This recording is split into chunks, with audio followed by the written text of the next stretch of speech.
संघ नेहमी काय सांगतो, आम्ही राजकीय नाही आहोत. बरोबर, आम्ही देशासाठी आहोत, आम्ही राष्ट्रप्रेमासाठी आहोत. पण आपल्याला माहिती आहे की संघ हा 10 तोंडी रावण आहे. काँग्रेसला मदत केलेली आहे, कारण त्यावेळेला काँग्रेस हे काश्मीरमधल्या आतंकवादाच्या विरोधात फार आग्रही भूमिका घेत होतं. भागवतांना सुद्धा रवींद्र नाट्य मंदिरात बसून नाही बोलता येत. आता भागवत काय म्हणाले, मला कोणी 100% विश्वास ठेवायला सांगितलं तर मी जेनझीवर डोळे झाकून जेनझीवर विश्वास ठेवेन.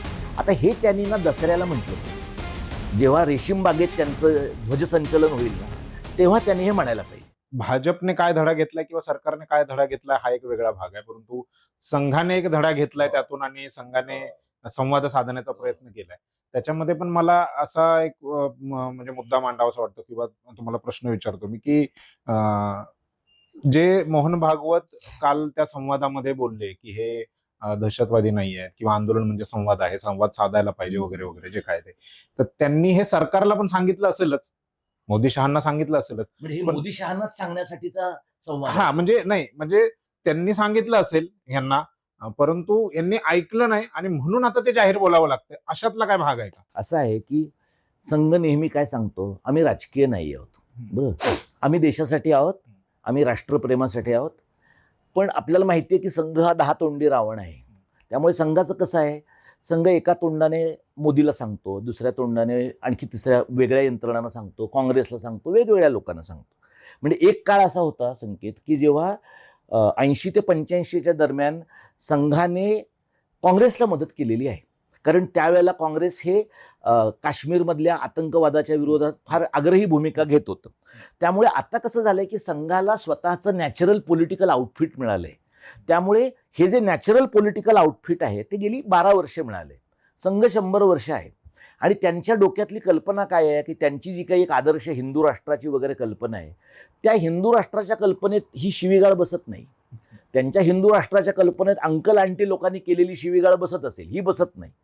आता तू जे म्हणलास की मोहन भागवतांना हे बोलावंसं वाटलं, ते कुठं बोललेत, मला वाटतं अंबानीच्या शाळेमध्ये ना. म्हणजे भागवतांना सुद्धा रवींद्र नाट्य मंदिरात बसून नाही बोलता येत, भागवतांना सुद्धा शिवाजी मंदिरमध्ये बसून नाही बोलता येत.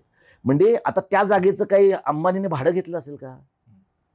ती जागा ही गुरुदक्षिणा म्हणूनच अंबानीने भागवतांना दिलेली आहे ना. म्हणजे यातनं एक आणखी पण काय लक्षात घ्यायला पाहिजे, संघाचा भांडवली चेहरा काय आहे, तो आहे A1 आणि A2 हा संघाचा पण भांडवली चेहरा आहे.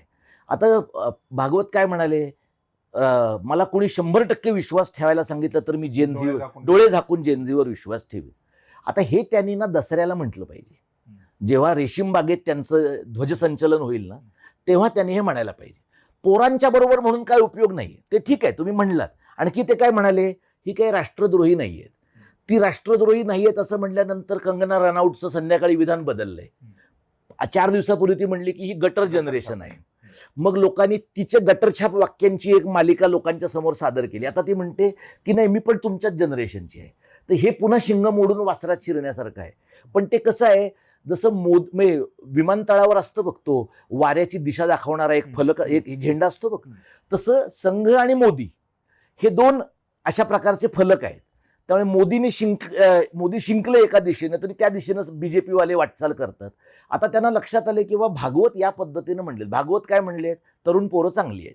आता भागवत का म्हणलेत, कारण भागवतांकडे जबाबदारी फायर ब्रिगेडची आहे. भागवतांच्या असं लक्षात आलं की आपल्या भावकीमध्ये संघ परिवाराच्या देशांतर्गत आणि NRI भावकीमध्ये, ज्या NRI मधले अशा एकदम भावविवश झालेल्या बाया आहेत की नाही, आणि पुरुष जे तिकडे गेल्यानंतर अश्रू गाळतात, मोदी मोदी करणारे लोक आहेत, त्यांची जी तरुण पोरं आहेत, त्या तरुण पोरांमध्ये पण इन्फिल्ट्रेशन आहे ना संघाचं. तर यात ही तरुण पोरं तू जर बघितलंस तर लंडनमध्ये आणि अनेक ठिकाणी परदेशात सुद्धा या नीटच्या विरोधातली आंदोलनं तिथल्या पोरांनी पण केली आहेत. ती पोरं काही नीट बाधित नाहीयेत, पण त्यांना कळले की ह्यांनी माती खाल्ली आहे. त्यामुळे आपलं जे देशांतर्गत क्लायंटेल आहे तरुण पोरांचं आणि NRI क्लायंटेल आहे आणि त्यातनं येणारा पैसा आहे, कारण पैसा कोण देतो संघाला, प्रचंड मोठ्या प्रमाणात बाहेरनं पैसा येतो. हा पैसा टिकवणं, हे क्लायंटेल टिकवणं आणि बीजेपीनं माती खाल्ली तरी संघाचं नेटवर्क संपू नये याची काळजी घेणं. ती का काळजी घ्यायला पाहिजे त्यांना, कारण समजा 29ला ह्यांची सत्ता गेली, जाण्याची शक्यता कठीण दिसते मला, पण समजा गेली तरी संघानं संस्थात्मक पातळीवर जे विष पेरलेलं आहे ते पुढची 25 वर्ष हलत नाही जागचं. त्यामुळे संघाला भाजपची काळजी आहे, पण आपल्या विष पेरणीच्या यंत्रणेची जास्त काळजी आहे. त्यामुळे भागवत त्या अर्थानं पण बोललेत. आता भागवतांनी पोरांशी चर्चा केली, ते जे क्राऊड होतं त्या क्राऊडचा पण सर्व्हे करण्याची गरज आहे. कोणत्या वयोगटातली पोरं होती, चाळीतली पोरं होती का, झोपडपट्ट्यांमधली पोरं होती का, मराठी पोरं होती का, बायलिंग्वल पोरं होती का, यातली RSS समर्थक कुटुंबांची पोरं होती का, आणि एवढी प्रचंड शांतता तिथं त्यांच्या समोर होती. म्हणजे जेनझीची पोरं एवढी शांत राहणारी पोरं पण आहेत का, एवढी शांत जेनझी यांना कुठून मिळाली. म्हणजे भागवतांनी त्यांच्या पातळीवरचा एक मेसेज तयार केलेला आहे. आता भाजप त्यांचं ऐकेल की नाही ते सोडून दे, किमान संघाचे जे अंकल आंटी आहेत ना, रोज सकाळी 6 वाजता व्हॉट्सअप टाकून मी ह्यांच्याबरोबर नाही, मी त्यांच्याबरोबर नाही म्हणणारे, किमान त्यांनी तरी सरसंघ चालकांचं ऐकलं पाहिजे की बाबा हे गृहस्थ सांगतायत ना, हे गृहस्थ सांगतात 3च्या ऐवजी 4 मुलं जन्माला घाला तर आपण ऍक्टिव्ह होतो. तर किमान हे गृहस्थ ज्या वेळेला सांगतात की ही मुलं चांगली आहेत, तेव्हा आपण या मुलांना लाजेकाजेस्तव तरी चांगलं म्हणायला शिकलं पाहिजे. एवढा मेसेज RSSच्या केडरला आहे. कारण बेसिक विकृती RSSच्या केडरमध्ये आहे. त्यातले अधिक विकृत लोक भाजपमध्ये आहेत. त्यातले पॉलिटिकली ऍक्टिव्हेटेड विकृत भाजपमध्ये आहे. त्यामुळे या सगळ्या लोकांना भागवतांनी मेसेज दिला असला तरी सुद्धा मला भागवत आणि संघ यांच्याबद्दल काही फार आशा नाहीये. कारण माणसांना बुद्धिमांद्याच्या रूपामध्ये ठेवणं हा त्यांचा मोडस ऑपरेंडीचा भाग आहे. मुलांनी प्रश्न विचारले, मुलांनी आता विचारलं की नीटचा घोळ हा आहे, पण MHCETचा घोळ तो आहे, TETचा घोळ तो आहे. तर संघवाले किती प्रश्न ऐकून घेऊ शकतात ह्याच्यावर पण मर्यादा आहे. त्यामुळे आता त्यांनी काय केलंय की आग लागली आहे, देशभरात लागलेल्या आगीवर एक कॉन्सन्ट्रेटेड आगीचा बंब त्यांनी आणून लावलेला आहे. असं पुन्हा जेव्हा घडेल 4 महिन्यांनी 6 महिन्यांनी, नागपुरात जेव्हा घडेल, नागपुरात घडलं ना, नागपुरातही घडलं, लोकांनी रेशीमबागेच्या आसपास आंदोलनं केली. म्हणजे यांना सवय काय आहे, यांना 2 प्रकारच्या सवयी आहेत. झेंडावंदन करायचं नाही 15 ऑगस्टला, देशाचा झेंडा लावायचा नाही, आणि आपल्या सत्तास्थानापासून लांब आगी लावत हिंडायचं. याच्या उलटं घडलं ना, हे सत्तेत आल्यामुळे यांना झेंडावंदन करावं लागतंय आणि आंदोलन ह्यांच्या वेशीशी येऊन थांबली. त्यामुळे आता ह्यांना जेनझी ही राष्ट्रप्रेमी आहे. आता ते सगळ्या पोरांना जेनझींना राष्ट्रप्रेमी आहे, हे काही अँटी नॅशनल नाहीत, हे त्यांनी सरकारला सांगावं ना. परराष्ट्र खात्याच्या प्रवक्त्यानं सांगितलं की या आंदोलनाला परदेशातनं पैसा येतो आहे अशी माहिती आमच्याकडे नाही. आता हे काय म्हणतात अंकल आणि आंटी मंडळी, हा माहिती नाही पण म्हणजे पैसे घेतलेच नसतील असं नाही. अरे तुमच्याकडे दुसऱ्या कुठल्याही पक्षातल्या माणसाकडे काय काळा पैसा आहे बघायला तुमच्याकडे ईडीची मशिनरी आहे. तर तरुण पोरांना जर काळा पैसा आला असेल तर ते बघण्याची तुमच्याकडे यंत्रणा नाही का.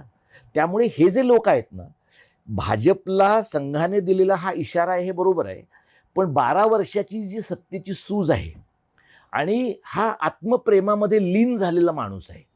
त्यामुळे जो स्वतःच नॉन बायोलॉजिकल म्हणतो तो माणूस अशा प्रकारच्या मर्त्या आव्हानांना सहज सामोरा जाईल अशी परिस्थिती नाहीये. त्यामुळे यांना सत्तेवरनं खाली खेचणं आणि ती जेनझीची जबाबदारी नाही, फक्त ती एकूण व्यापक समाजाची जबाबदारी आहे.